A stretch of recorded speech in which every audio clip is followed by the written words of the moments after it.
Hej och välkommen! Idag ska vi prata om konjugatregeln och kvadreringsreglerna. Så innan vi går till reglerna, låt oss kolla på den här vanlig multiplikation av två polynomer. Den första är x minus 3 och den andra är x plus 3. De ser identiska ut. Den enda skillnaden är att på den första parentesen så har vi minus mellan x och 3 och på den andra så har vi plus mellan x och 3. Och när man gör vanlig multiplikation så gör man att man tar första talet i första parentesen och multiplicerar in med första talet i andra parentesen. Och då får man första termin som blir x gånger x. Och sen tar man första talet i första parentesen och multiplicerar in med andra talet i andra parentesen. Och då får man andra termin som blir x gånger 3. Och sen går man vidare och tar andra talet i första termin och multiplicerar in med båda talen i andra parentesen. Så först gör man minus 3 gånger x och då får man tredje term.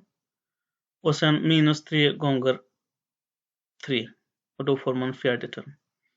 Förenklar man det så får man x gånger x som är x kvadrat. X gånger 3 det är 3x. Och minus 3 gånger x det blir minus 3x. Och sen minus 3 gånger 3 det blir minus 9. Och här ser vi att vi har plus 3x här och minus 3x där. Den ena är plus och den andra är minus. Så de tar ut varandra. Och kvar blir x upphöjt till 2 minus 9. Och då skriver vi den x upphöjt till 2 minus 9. Som sagt, de polynomerna ser nästan likadana, identiska ut. Den enda skillnaden är att den ena är minus och den andra är plus. Men vad händer om vi här istället för x och 3 här variablerna a och b så att vi kan undersöka vad som händer på allmän fall.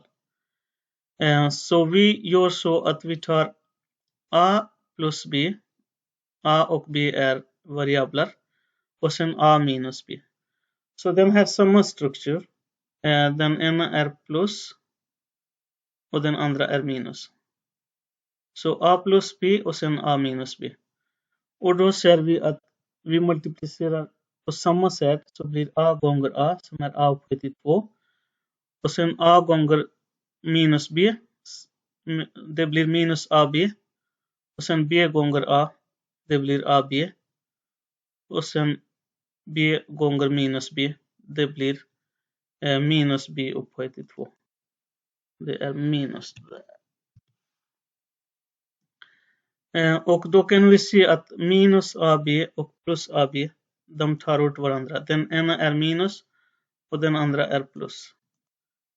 Så kvar blir a upphöjt till 2 minus b upphöjt till 2. Alltså på allmän form så kommer vi fram att vi kan bara ta kvadrat på första talet.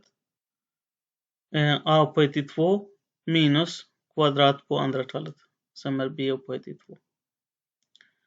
Och det som vi har precis kommit fram till, alltså a plus b gånger a minus b lika med a upphöjt till 2 minus b upphöjt till 2.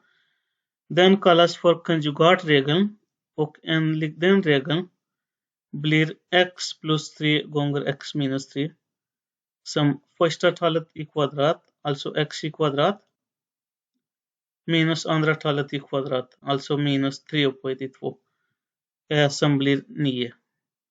Så då kan man direkt skriva lösningen till x plus 3 gånger x minus 3 istället för att göra de här långa beräkningar.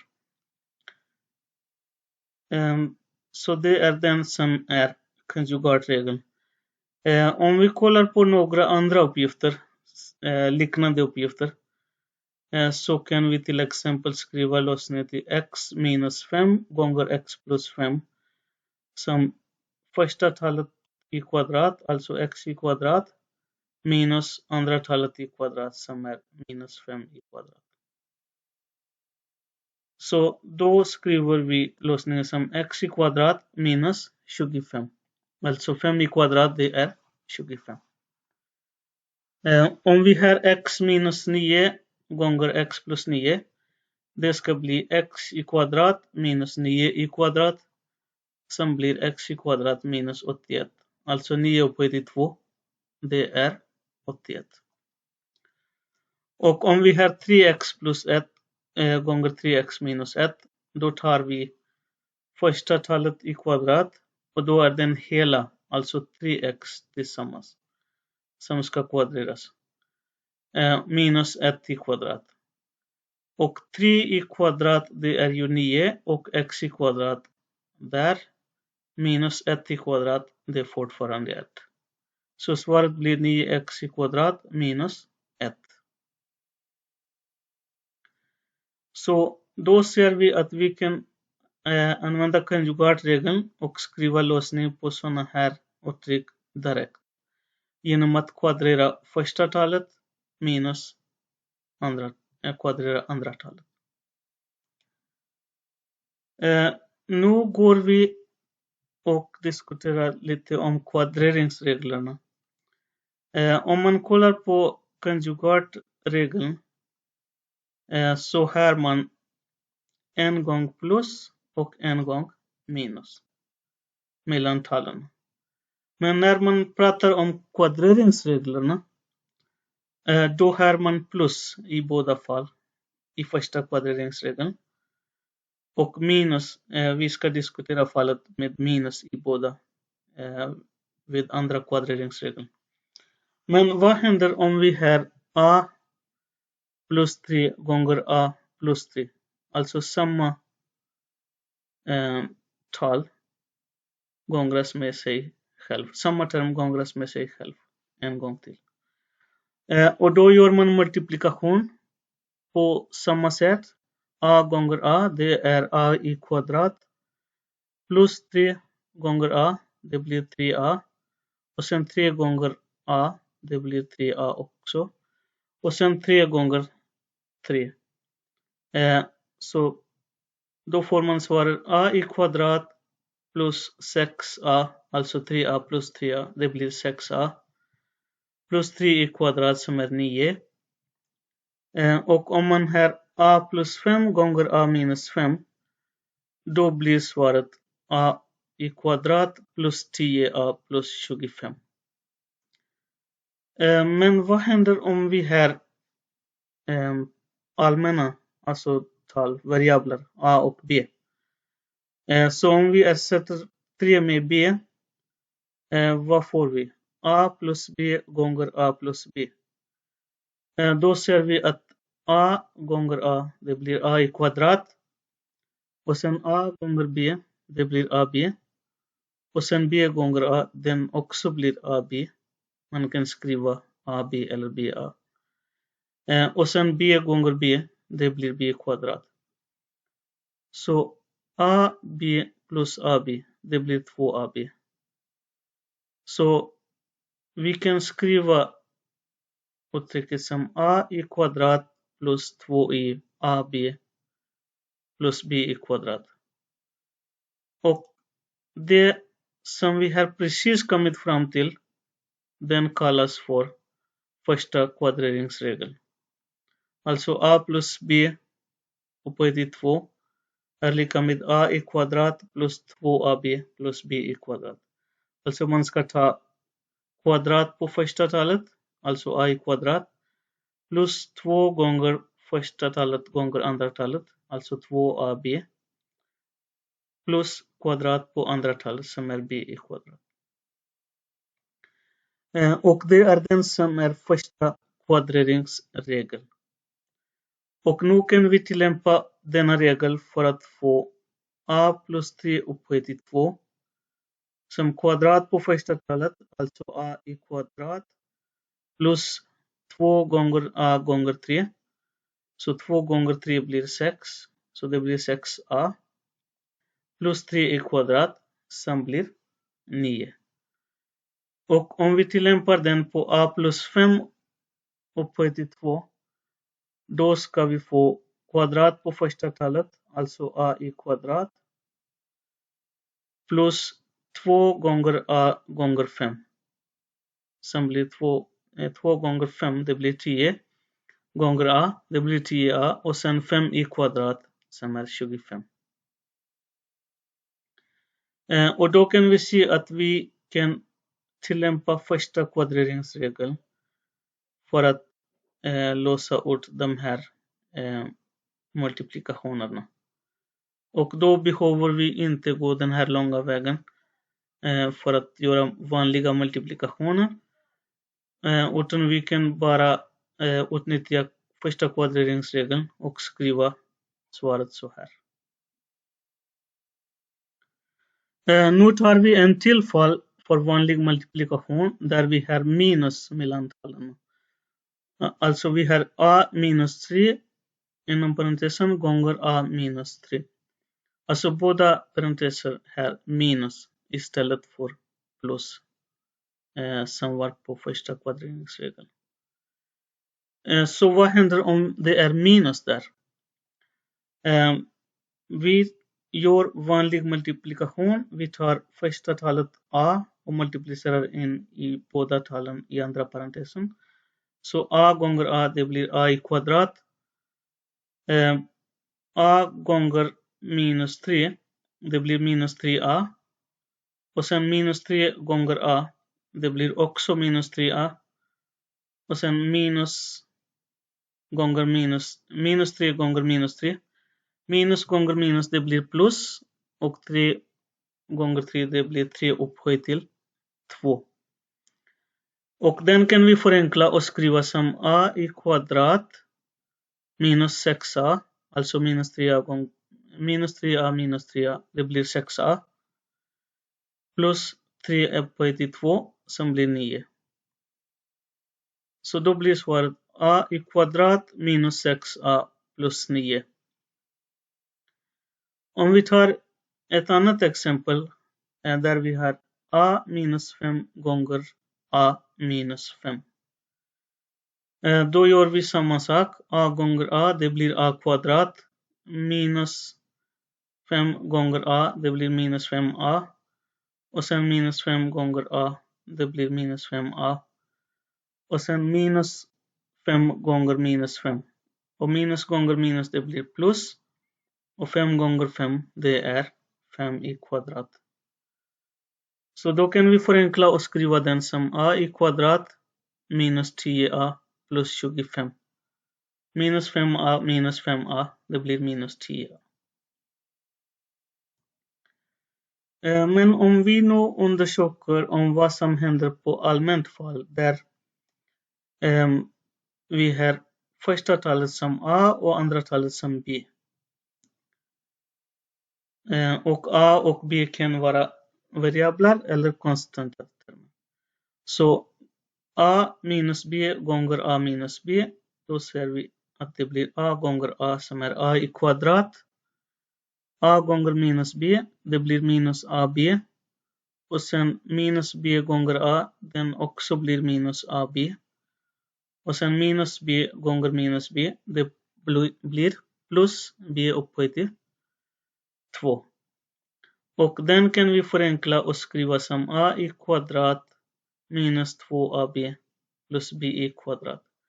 Minus ab, det blir minus 2ab.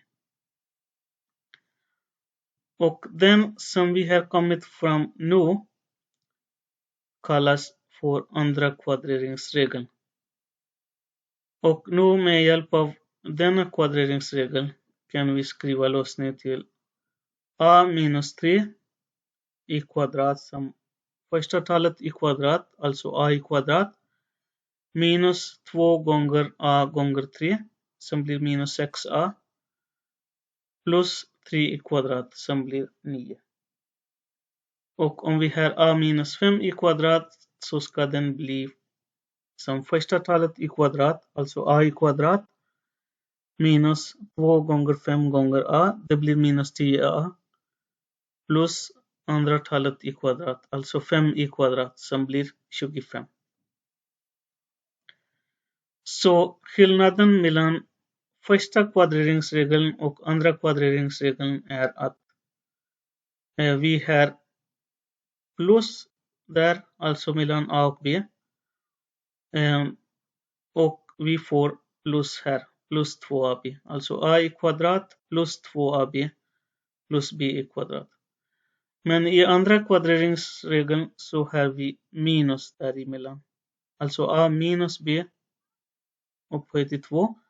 Och då får vi minus här istället för plus. Så det är den som är skillnaden. A och B i formler ovan kan vara en variabel. Alltså man kan ta vilken variabel som helst. Men den kan också vara en konstant term. Som till exempel om A är 3 och B är 2. Så då ser vi att det blir 3 plus 2 i kvadrat. Och enligt första kvadreringsregeln så ska det bli första talet i kvadrat, alltså 3 i kvadrat. Plus 2 gånger första talet gånger andra talet. Så 2 gånger 3 gånger 2. Plus andra talet i kvadrat som är 2 i kvadrat. Så om vi kollar på vänster led, då har vi 3 plus 2. Och det blir ju 5. Så det blir 5 i kvadrat. Och 5 i kvadrat vet vi att det är 25. Men om vi kollar på höger led här och förenklar den, så får vi 3 i kvadrat som 9. 2 gånger 3 gånger 2, det blir 12. Och sen 2 i kvadrat, det blir 4. Så 9 plus 12, det är ju 21. 21 plus 4, det är 25. Så då ser vi att resultat på höger led är lika mycket som resultat på vänster led. Alltså den här lösningen stämmer och att man kan lösa den ut med hjälp av första kvadreringsregeln. Och i detta exempel som sagt A var 3 och B var 2. Vi tar ett annat exempel och nu med minus däremellan, vilket innebär att det ska vara andra kvadreringsregeln som gäller. Och då skriver man första talet i kvadrat, alltså 3 i kvadrat, minus 2 gånger första talet gånger andra talet, som blir minus 2 gånger 3 gånger 2, plus andra talet i kvadrat som blir plus 2 i kvadrat. Så vi löser på samma sätt. Vänster led blir 3 minus 2. 3 minus 2 är ju 1. Och 1 i kvadrat är fortfarande 1. Och höger led blir 3 i kvadrat minus 2 gånger 3 gånger 2 plus 2 i kvadrat. 3 i kvadrat är ju 9. Och 2 gånger 3 gånger 2 det är 12. Och vi har minus där så det blir minus 12. Plus 2 i kvadrat blir 4. Så 9 minus 12 det är minus 3 och minus 3 plus 4 är 1. Så då får vi samma svar som vi fick på vänsterled. Alltså vänsterled är samma som högerled. Och då ser vi att vi kan tillämpa andra kvadreringsregeln för att komma fram till samma svar som man kommer på vanligt sätt. Och i detta exempel som vi ser A är 3 och B är 2. Så till att sammanfatta, vi har konjugatregeln som gäller för polynomer där den ena är plus och den andra är minus. Alltså vi har A plus B gånger A minus B. Så då gäller det konjugatregeln som säger att man ska ta kvadrat på första talet minus kvadrat på andra talet. Så det blir A i kvadrat minus B i kvadrat. Men om vi har A plus B upphöjt till 2, alltså båda är plus. A plus B gånger A plus B. Då tar man kvadrat på första talet, alltså A i kvadrat, plus 2 gånger första talet gånger andra talet, som blir 2AB, plus andra talet i kvadrat, som blir B i kvadrat. Och det är den som kallas första kvadreringsregeln. Och till sist så har vi det fallet där vi har minus mellan båda talen. Alltså A minus B upphöjt till 2. Som kan också skrivas som A minus B gånger A minus B. Och då får man andra kvadreringsregeln som säger att man ska kvadrera första talet, alltså A i kvadrat, minus 2 gånger första talet gånger andra talet, alltså minus 2AB, plus andra talet i kvadrat som blir B i kvadrat. Så det var de 3 reglerna som vi går igenom. Konjugatregeln, första kvadreringsregeln och andra kvadreringsregeln. Och det var allt för den här gången. Tack och hej då.